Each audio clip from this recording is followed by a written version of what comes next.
Looks like we're getting close to the shutdown ending. You'll know very soon. Thank you.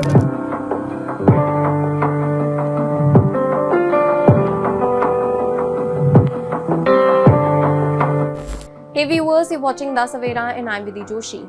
US President Donald Trump said that the government shutdown is nearing its end. Speaking to the reporters, Donald Trump stated, "It looks like we are getting very close to the shutdown. We never agreed to give any substantial money or any money to prisoners, illegals that come into our country, and I think that the Democrats understand that it looks like we are getting close to the shutdown ending. You will know it very soon." The remarks came as that a group of at least 8 Senate Democratic centrists had reached a deal with Senate GOP leaders and the White House to reopen the government in exchange for a future vote on extending enhanced Affordable Care Act subsidies. The deal, brokered by former governors Jeanne Shaheen of New Hampshire, Angus King of Maine, and Maggie Hassan of New Hampshire, along with Senate Majority Leader John Thune and the White House, aims to end the longest government shutdown in US history. The Senate is expected to vote on the deal on Sunday evening, with the first vote taking up the House-passed stopgap measure. This measure would temporarily fund the government, and if passed, the Senate would amend it with a larger package negotiated between the parties. If the bill clears both the chambers, it would then be sent to President Donald Trump for his signature, reopening the government. The proposed funding package includes a stopgap measure that would extend government funding through January 31, while also fully funding key elements, including food aid and the legislative branch, until the end of the fiscal year. While the deal includes a promise of a future vote on healthcare subsidies, there is no guarantee from Republicans to extend them immediately, though Democrats involved in the talks believe a compromise could be negotiated in the coming weeks.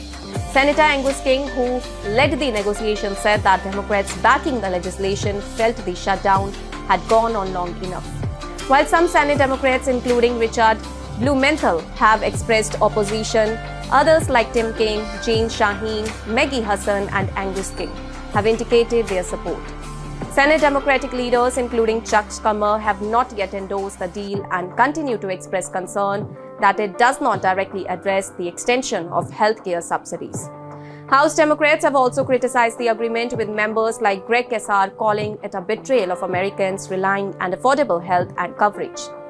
Notably, the shutdown, now in its 40th day, has had widespread effects, furloughing approximately 750,000 federal employees, causing thousands of delays, and threatening food assistance programs such as SNAP, which serves around 42 million Americans.